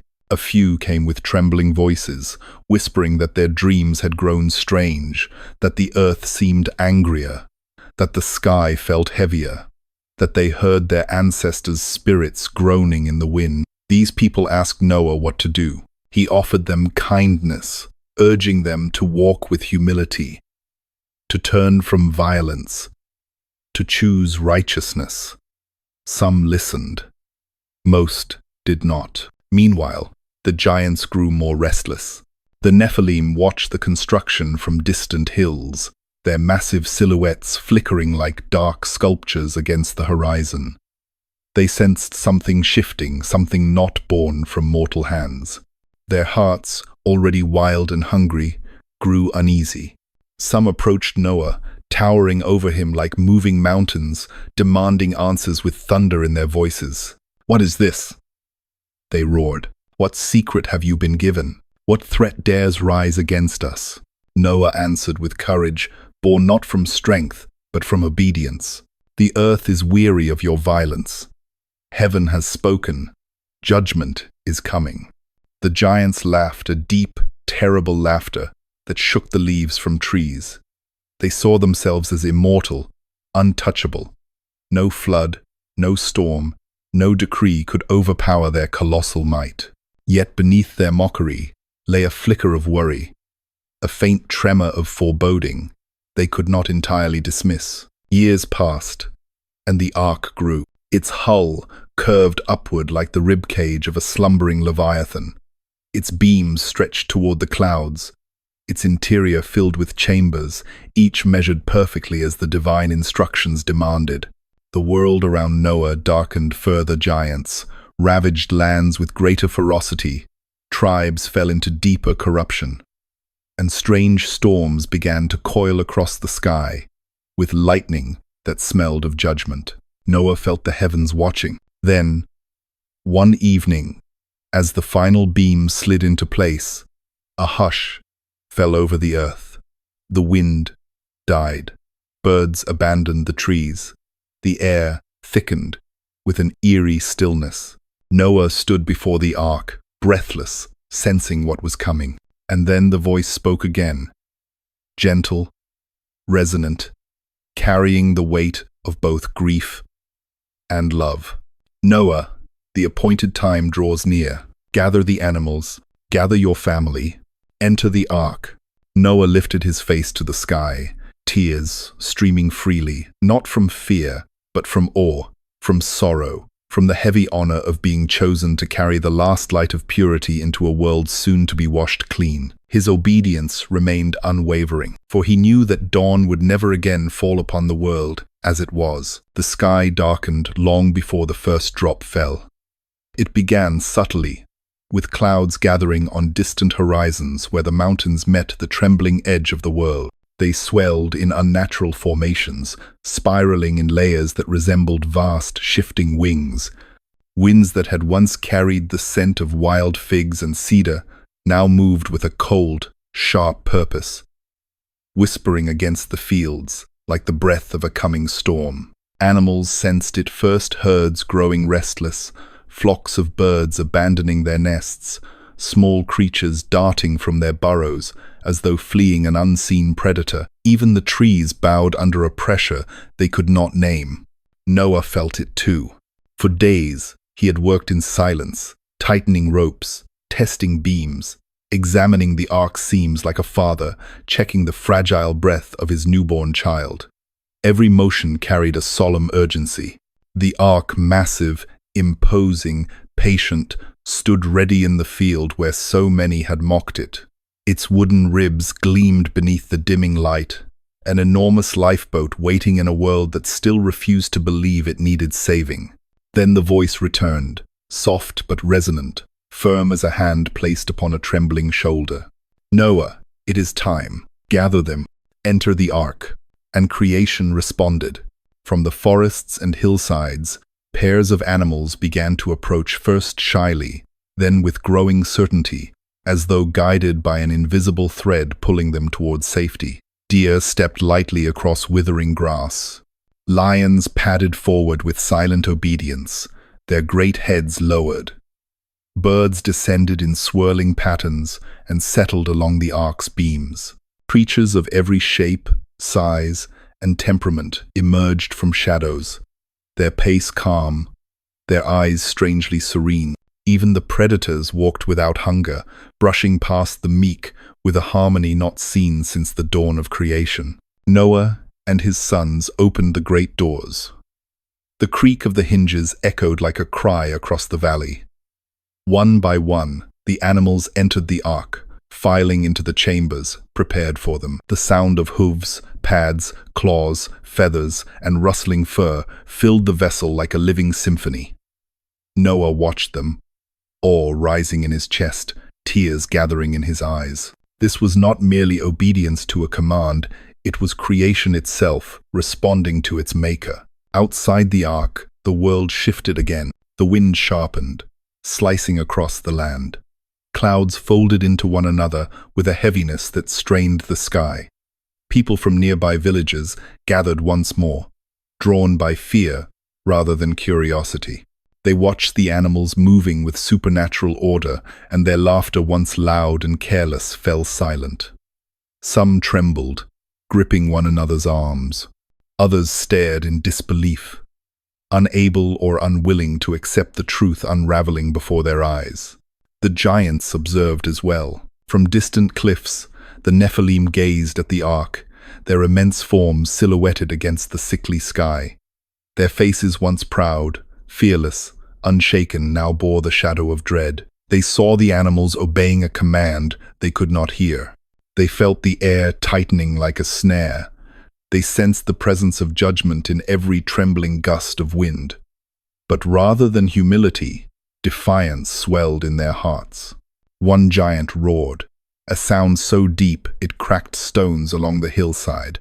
Another beat his chest in rage. A third hurled a boulder that shattered into splinters before it reached the ark, repelled by an unseen force. The Nephilim were not merely frightened, they were enraged by the truth they could no longer deny, for the heavens had moved without them. Noah ushered his family inside. His wife paused at the threshold, looking over the land she had known since girlhood, the hills where she had walked, the fields where she had sung, the sky that had once felt like a promise. Her eyes glistened. She whispered a farewell too soft for anyone but the wind to hear. Then she stepped into the ark's shadow, and the door closed behind her. The world trembled. For a moment, one final, suspended breath, the sky held still, the air thickened, the clouds hovered, swollen beyond endurance. It felt as though all of creation had bent beneath a single, unbroken silence. Then the heavens burst. Rain fell not in gentle droplets, but in torrents, so fierce they hammered the earth like fists of water. Sheets of liquid silver poured from the sky with the fury of an overturned sea. The sound was deafening, a roar that drowned the cries of men, the shouts of giants, the frantic bleating of animals too slow to reach the ark. Rivers rose within minutes, swelling into violent flows that tore through fields and uprooted trees. Valleys became lakes, roads became rivers. Homes shattered under the weight of the deluge, and beneath the earth, something else stirred. The fountains of the deep burst open with thunderous force. Water erupted from hidden chambers beneath mountains, from caverns beneath plains, from fissures that tore through bedrock. Geysers exploded skyward, joining the rain in a catastrophic symphony. The world was drowning from both above and below. Inside the ark, Noah and his family held one another as the vessel shuddered beneath the onslaught. The sound of the storm outside was overwhelming, like 1,000 waterfalls cascading in unison. The floor trembled as torrents battered the hull, yet the ark remained steady, rising slowly as the waters lifted it from the ground. Outside, chaos reigned. Men scrambled up cliffs, slipping as the rocks turned to mud. Women held children high above their heads, their cries lost in the storm. Giants roared and thrashed, their massive limbs sweeping through the rising waters, trying to escape the judgment that even they could not withstand. But the water rose with relentless purpose. swallowing valley after valley, mountain after mountain, for the world was being cleansed, and nothing could stop the flood. As the waters surged across the land, the ark groaned beneath the strain but held firm, its massive frame rising with the churning tides. Inside, Noah and his family clung to beams and ropes, listening as the world outside dissolved into a chaos of thunder, shrieks, and crashing waves. Though fear threatened to overtake them, a calm presence settled into the ark like a breath of assurance. It did not silence the storm, but it steadied their hearts against despair. Outside, the ancient world met its end. Villages vanished beneath swirling currents. Marketplaces, once alive with voices and laughter, dissolved into drifting fragments of wood and clay. Trees, uprooted by raging floods, floated like broken spears across the surface of the waters. Carts, tools, clothing, everything once familiar was swallowed by the rising sea. Humanity, which had built its pride upon forbidden knowledge and violence, found itself powerless against the flood. No weapon forged by angelic teaching could cut through water. No giant's strength could lift mountains high enough to escape. The Nephilim, whose strength had once shaken the earth, raged against the deluge with a terror that split the air. Some climbed mountains, their massive hands gripping wet stone as they tried to scale cliffs disappearing beneath the rising waves. Others thrashed in the floodwaters, their roars muffled by thunder. Their sighs, which had once made the world tremble, now became their downfall. The waters pulled them down, filled their lungs, dragged their limbs. They fought with the power of storms.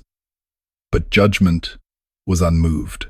A giant who once strode across valleys now clawed at the water like a drowning child. Another, who had crushed armies with his bare hands, disappeared beneath a whirlpool that swallowed him whole. Their cries, deep, thunderous, filled with rage and sorrow, echoed across the drowning world. Though they had brought ruin, their end was not without tragedy, for they, too, were children born of a broken union. Creatures trapped between heaven and earth, never truly belonging to either. The Watchers felt this tragedy even in their chains. Buried deep in the caverns where divine judgment had cast them, they sensed the flood as a distant quaking in the spiritual realm. Though sealed in darkness, they felt the voices of their children fade, swallowed by the waters. They felt the breath of their lovers, the daughters of humanity, choked out in the storm. They felt the cries of creation as the world washed itself clean. Their punishment was not merely confinement. It was the sorrow of watching everything they had touched come undone. Above the chaos, the ark lifted higher. Its hull collided with floating trees, shattered fragments of homes, and the broken remnants of idols once worshipped in corrupted villages. Yet it remained steady. Inside, Noah whispered prayers, his hands trembling as he stroked the sides of the animals that pressed close to him for comfort. His wife held their daughters-in-law, wrapping them in her embrace as waves pounded the ark. Shem, Ham, and Japheth moved through the vessel, checking on the animals, tightening ropes, murmuring soft words of reassurance. Days turned into nights, and nights into days, though inside the ark, time felt blurred, as if held in the hand of the eternal. Outside, the world underwent its transformation. The once familiar landscapes dissolved beneath a boundless sea. Mountains vanished, valleys disappeared, and the highest ridges became hiding places for only the final waves of creatures before they, too, succumbed. After 40 days and 40 nights, the relentless rainfall ceased, but the world was not yet ready to breathe again. The waters covered everything under the heavens. The ark drifted across an endless expanse, its reflection trembling on the water's surface like a ghost. The sky, once filled with wrath, softened into a muted gray. Clouds thinned, revealing faint patches of light that glimmered upon the water like quiet promises. The roaring storm gave way to a vast, eerie silence. No birds sang. No animals cried. Nothing stirred except the ark and the shifting waves that cradled it. Inside, Noah waited. He stood by the small window, watching the horizon, for any sign, any whisper, that the world might one day be reborn. Months passed. The ark rested upon unseen currents. Noah prayed, listened, waited. His patience did not come from ignorance but from trust. Trust in the one who had warned him, the one who had protected them, the one who held the future in hands that had formed the first dawn. Then, one morning, the ark shuddered softly, a subtle jolt, a shift in its resting place. Noah's breath caught. He called his sons. Together they listened as the sound of wood scraping against stone echoed deep within the vessel. The ark had come to rest, settling upon a mountain barely beginning to reclaim its shape beneath the receding waters. Days later, Noah released a raven. It soared into the sky, circled, then vanished into the vastness. But it did not return. Soon after, he released a dove. It returned quickly, finding no rest for its wings. 7 days passed. He released the dove again. This time, it returned with an olive leaf held delicately in its beak green, fragile, alive. A miracle carried on the wings of a bird. Noah's eyes filled with tears. The world was healing. Creation was breathing again. And the ark, cradle of the last pure family, would soon open its doors to a cleansed, reborn earth. When the waters finally receded and the ark's great door groaned open for the first time in months, the world that awaited Noah and his family was unrecognizable. The air hung heavier, cleaner, washed by judgment. The earth glistened under a newborn sun, its brightness reflecting off the damp soil like a promise made in light. Every breath felt as though it had been drawn from the first morning of creation. Mountains looked sharper, their edges newly carved by the retreating deluge. Valleys lay quiet, stripped of the cities, shrines, and scars that once marked the age of corruption. The silence was immense, sacred, a silence not of death, but of possibility. Noah stepped onto the ground, his feet sinking into soil still soft with moisture. It was the first human step in a world reborn. Behind him, his family followed, their eyes wide, with awe and uncertainty. The animals emerged as well, blinking into the brightness, scattering across the landscape like living seeds sent to repopulate the earth. For a moment, the world felt impossibly young, as though time itself had been reset. And yet, beneath this freshness, something lingered. Echoes, faint, haunting, persistent. For the flood had cleansed the earth, but it had not erased memory. The world carried within its stones the shadow of what had been. The mountains remembered the weight of giants. The valleys remembered their footsteps. The rivers remembered the blood that had once darkened their currents. Even the wind seemed to carry whispers from an age swallowed by water, a reminder that though the Nephilim had perished, their presence had not vanished entirely. As Noah's family began the slow work of rebuilding their lives, strange remnants of the old world began to reveal themselves. In the weeks after the floodwaters drained, as streams carved new paths and the sun dried the last of the soaked soil, fragments of the past emerged like buried bones rising from shallow graves. One morning, Shem discovered a collection of enormous ribs, half buried near a riverbank, curved and thick, bleached by the waters. They were unlike the bones of any creature he had ever seen. He called to his brothers, and together they unearthed a skull larger than any animal known, its empty eye sockets staring like windows into a forgotten age. The bone crumbled beneath their fingers, fragile as ash.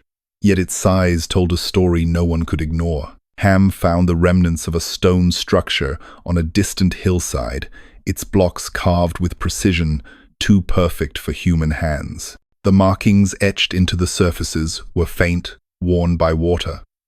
Yet, still recognizable, as symbols from the world before judgment. They were remnants of teachings brought by the Watchers, echoes of the forbidden knowledge that had once ignited the earth's corruption. Japheth, wandering a valley reshaped by the flood, stumbled upon a cavern entrance where the receding waters had exposed paintings on the rock walls. They depicted towering figures, broad-shouldered, long-limbed giants with men kneeling before them in fear.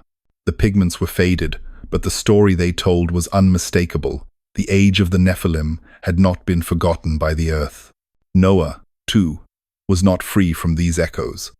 At times, while tending to his vineyard or repairing his tools, he felt the world shudder beneath a distant memory. A certain silence at dusk brought back the tremors that once shook the land. The cry of a bird sometimes mimicked the wail of a mother fleeing giants. The shape of a distant ridge resembled the outline of a fortress once carved by celestial knowledge. Even the stars, bright, cold, and newly ordered, felt like they carried scars, as though the heavens themselves remembered the rebellion of the Watchers. One evening, Noah stood upon a small rise overlooking the new land. The sky glowed orange, then deepened to purple, then black as the stars emerged. He lifted his eyes and traced the familiar constellations, yet something about their patterns felt different, shifted, as though some celestial alignment had changed during the cataclysm. He wondered whether the heavens had rewritten themselves the night judgment fell. The world had been cleansed, but not erased. Stories of the giants would remain in the earth's memory. Their bones would lie hidden beneath layers of new soil, waiting to be discovered by future generations. Their monuments, those too heavy for even the flood to sweep away, would stand in lonely plains, mysterious and imposing. Their legends would pass through human breath like smoke, retold in whispers around fires, transformed into myths by children who had never seen a Nephilim but felt the ancient fear stirring in their blood. And as humanity spread from Noah's family across continents, across millennia, the echoes grew fainter, then louder again. Some would stumble upon giant stones and swear they were altars built by gods. Others would find enormous fossilized footprints and weave tales of titans who shaped the mountains. Entire cultures would rise around fragments of truth, guarding them as sacred mysteries, not knowing the full story, but sensing its weight. Perhaps this was inevitable, for the flood had washed the earth clean, but it could not wash away curiosity. It could not erase the human hunger to remember, to seek, to uncover the secrets buried beneath the surface of the world. Noah understood this, and as he stood beneath the shimmering stars, he felt both gratitude and sorrow. Gratitude for the deliverance that had saved his family. Sorrow for the echoes that would never fully fade. For the past leaves traces, and some echoes, once awakened, walk beside humanity forever. As Noah's descendants spread outward from the foothills where the ark had come to rest, the echoes of the old world followed them like shadows cast by a sun they could not turn away from. With each new settlement, each season of harvest, each moment of quiet reflection beneath starlit skies, the memories of the age of giants pressed softly against the edges of their consciousness. They were not memories carried in the mind, but in the marrow, ancestral tremors passed down through generations. Children who had never seen a giant would wake from dreams of towering silhouettes walking beside the moon. Hunters, deep in the wilderness, would stumble upon stones cut too cleanly, too precisely to have been shaped by mortal hands. At times, a faint vibration would ripple through the ground, harmless, passing, but eerily reminiscent of footsteps that once cracked the earth like thunder. The elders, remembering Noah's stories, would hush the younger ones and remind them, the world was not always as it is now. Respect what sleeps beneath the soil. Centuries passed, but the remnants did not fade. In a valley far from where Noah first planted his vineyard, travelers discovered monolithic stones arranged in a circular pattern. half buried by sediment and time. The stones bore markings, strange geometric carvings worn thin by wind and water, yet still sharp enough to unsettle the eye. No human tribe claimed to have built them. The elders whispered of ancient hands, immense and powerful, shaping the earth when the world was young. Elsewhere, a shepherd following his flock traced the path of a dried riverbed and found an imprint in the hardened clay, an enormous footprint, its outline unmistakable, its depth more than twice his height. The young shepherd fled, terrified, carrying tales of giants who would one day return. His elders listened with somber nods, for they recognized the echo of an age most wished to forget.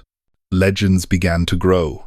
Some spoke of hidden valleys, where the last traces of the Nephilim turned to stone, frozen mid-stride as the flood consumed them. Others told of distant mountains, where giant bones were entombed in caverns unreachable by ordinary paths. A few whispered that not all giants had perished, that some remnants of their bloodline survived through mysterious unions in the generations after the flood, diluted but not erased. These whispers spread slowly, carried by wind, woven into stories told beside new fires lit across new lands. Even Noah, in his old age, sensed that these echoes were not merely remnants of memory, but reminders, signposts meant to warn humanity of the dangers that arise when heavenly knowledge mingles too freely with mortal desire. He taught his children to build with humility, to worship without spectacle, to seek wisdom rather than power. Yet he knew that curiosity would always pull at the edges of human hearts. He had seen too much to believe that stories remain harmless. And so he spoke to his descendants in tones heavy with reverence and sorrow. "Do not forget what the earth has endured," he told them. "Do not seek the secrets that were buried in judgment. The ancient world was drowned for a reason. Walk with humility, lest the echoes rise again." His words formed the foundation of early traditions, rituals of remembrance, cautionary tales recited beside fires, and laws designed to keep humanity from falling into the same temptations that once corrupted the world. But human memory is fragile. As generations passed, reverence turned to myth, myth turned to legend, and legend often gave way to curiosity. As new nations formed and migrated across the continents, they encountered forgotten vestiges of the age before the flood. Towering monoliths, cyclopean walls, enormous burial mounds, fossilized remains that defied explanation. Each discovery stirred ancient wonder, reigniting questions whispered across time. How had such structures come to be? Who had shaped them? What beings had walked the earth before the world was washed clean? In the distant future, storytellers would give these beings new names: titans, giants, gods. They would shape new myths from fragments of ancient truth, never fully understanding the origins of their tales.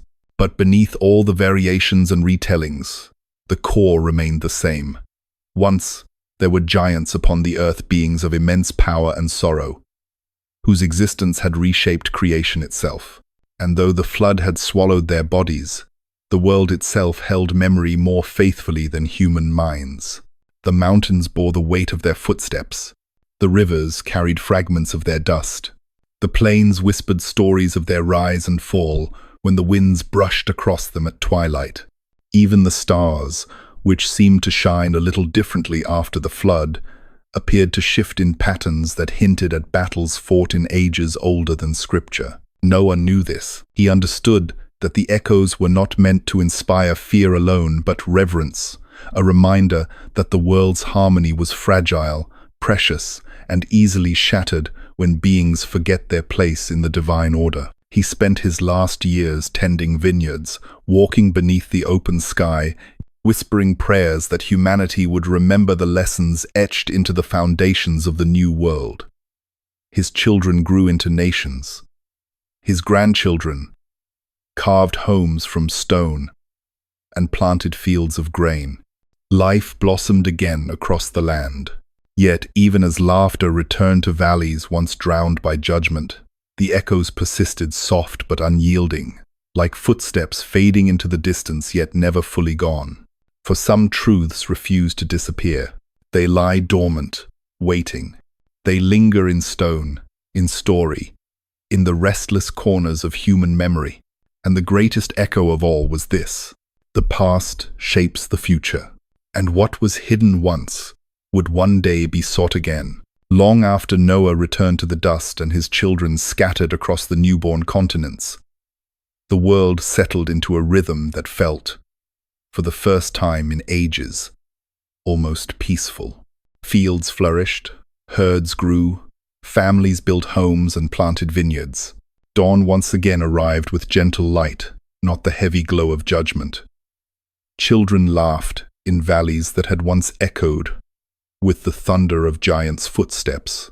Humanity breathed, as though waking from a nightmare and stepping into morning air fresh with promise.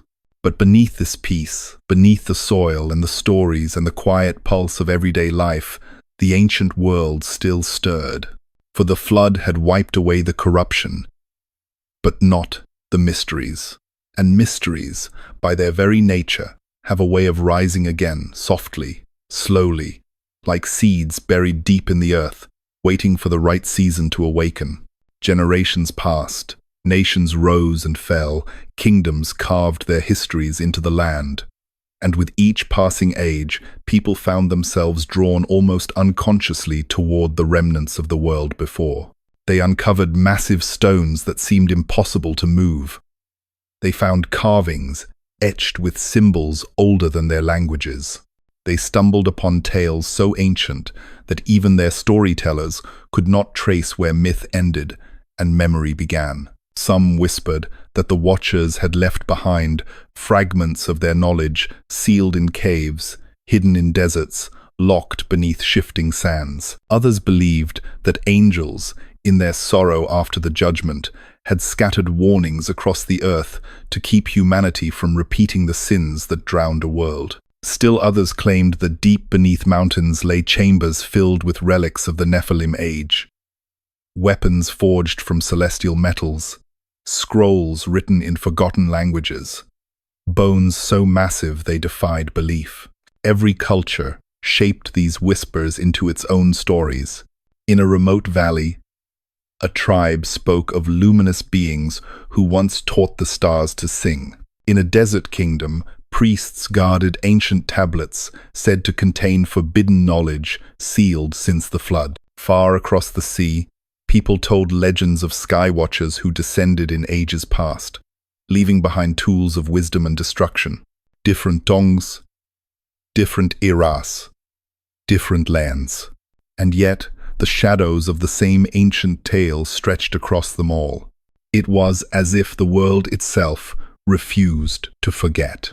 Across ages, certain individuals felt a peculiar stirring: dreamers, prophets, wanderers, who sensed the veil between worlds thin and shifting. In the quiet hours before dawn, they felt whispers in their hearts, urging them to seek, to ponder, to question the mysteries buried beneath their feet. Some would find nothing more than rumor and ruin. Others would uncover fragments of truth, inscriptions weathered by time, ruins built with impossible precision, fossils that challenged their understanding of the past. And a few, only a few, would encounter something more mysterious still, dreams of a world that no longer existed, dreams of giants striding through forests, dreams of angels descending like stars, dreams of a flood swallowing mountains, dreams of a voice, gentle, sorrowful, echoing across the waters. These visions came without warning, like glimpses through a window left accidentally unshuttered. Some dismissed them as imagination. Others felt them as revelations, glimpses of something their ancestors had once known intimately, but lost beneath layers of time. For though the past had been buried, it had not been silenced. There were still places where the world felt thin, ancient mountaintops, where the wind carried a strange resonance. Deserts where shifting sands revealed ruins for only a moment before reclaiming them. Forests where travelers swore they saw footprints far too large to belong to any living creature. No matter how many centuries passed, humanity continued to stumble upon traces of the age before, and the more they found, the more they wondered. What else lies hidden? What truths remain buried beneath oceans and mountains? What secrets did the Watchers leave behind in their sorrow and rebellion? In time, scrolls would be written, prophecies preserved, visions recorded, voices trembling with glimpses of an unseen realm. Some spoke of a final reveal, a time when all that was hidden would come into the light, a time when the mysteries of old would rise again, not to corrupt, but to warn, a time when humanity would once more stand at the edge of a great unveiling. These writings were guarded, whispered, passed between generations with reverence and fear, and though many dismissed them as ancient poetry, others sensed their weight, felt the pulse of truth woven between their lines. For the echoes of the old world had not ceased. They simply softened, waiting for the appointed moment to sound again. Even now, as humanity grows further from the memory of Noah, the earth continues to bear silent witness. Mountain caverns, hide chambers, untouched since the dawn of time. Oceans conceal ruins far deeper than any human hand could have built. Layers of sediment shield bones so enormous that even the boldest archaeologist might question what creature left such a mark. The past is not gone. It sleeps, and there will come a day whispered by prophets, hinted by ancient texts, when the veil will tremble once more, when the buried truths will rise like distant thunder, when the world will be confronted with mysteries it believed long forgotten. For in the heart of creation, nothing is lost forever. Some knowledge is hidden, some stories are sealed, some secrets wait in silence, but all will be revealed in their appointed time. As generations passed and the world grew more distant from the memory of the flood, humanity began to weave new stories, beautiful, tragic, wondrous tales built upon fragments of truth, scattered like embers across vast continents. Yet beneath every legend, beneath every myth, carved into stone or whispered by firelight, the same ancient resonance pulsed like a heartbeat beneath the earth. It was the echo of a world humanity had barely begun to understand, a world shaped by celestial rebellion, by giants, by judgment, by mercy. And that echo had not finished speaking. In the quiet places of the earth, where mountains guard their secrets and oceans swallow the ruins of forgotten cities, traces of the old world wait patiently. Beneath layers of rock lie bones large enough to stir wonder and dread. Deep in remote deserts rest megalithic stones carved with precision uncharacteristic of early civilizations. Under centuries of forest growth, strange foundations hint at structures built with techniques lost to human memory. These remnants are neither myths nor mere anomalies. They are invitations, silent beckoning calls urging humanity to look deeper, to ask harder questions. Every age produces seekers, those unable to ignore the pull of mystery. Some wanderers climb mountains in search of hidden altars. Some archaeologists dig beneath shifting sands, uncovering joints of carved stone that once supported cities older than their tools can measure. Some scholars pore over fragments of ancient texts, Sumerian, Hebrew, Babylonian, Egyptian, discovering uncanny parallels that point back to a shared pre-flood memory. Some dreamers wake in the night with visions they do not understand, visions of luminous beings, of colossal shadows, of waters rising over the world. To the ordinary observer, these signs may seem scattered dots without a pattern, but in the unseen realm, the tapestry is unmistakably connected. The earth has not forgotten the watchers. The earth has not forgotten Nephilim. The earth has not forgotten the flood that cleansed it, and neither has heaven. Though the rebellious watchers remain bound, sealed in the deep places until the appointed hour, their story continues to move through human history like a river beneath stone, unseen, but powerful. Their choices shaped the dawn of civilization. Their children shaped the earliest myths. Their rebellion helped determine the destiny of nations. And their judgment stands as a monument to the consequences of crossing boundaries woven into creation.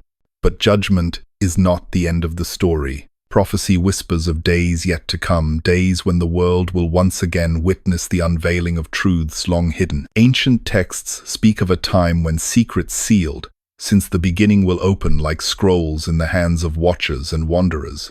A time when humanity will once more confront the mysteries that shaped its earliest chapters. A time when forgotten things will rise from shadows.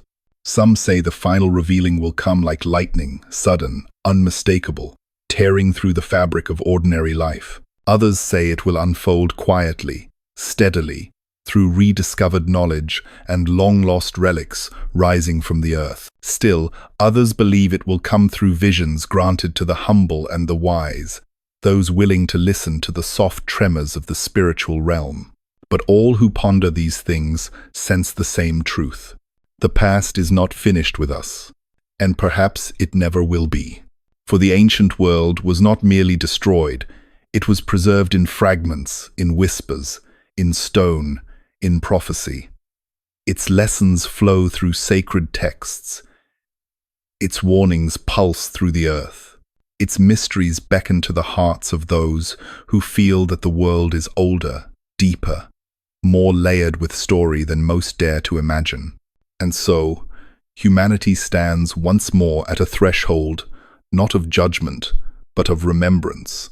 In distant caves waiting to be explored, in submerged ruins waiting to be mapped, in ancient scrolls waiting for careful hands, in prophetic visions waiting to be understood, the hidden things linger like stars behind a veil of cloud.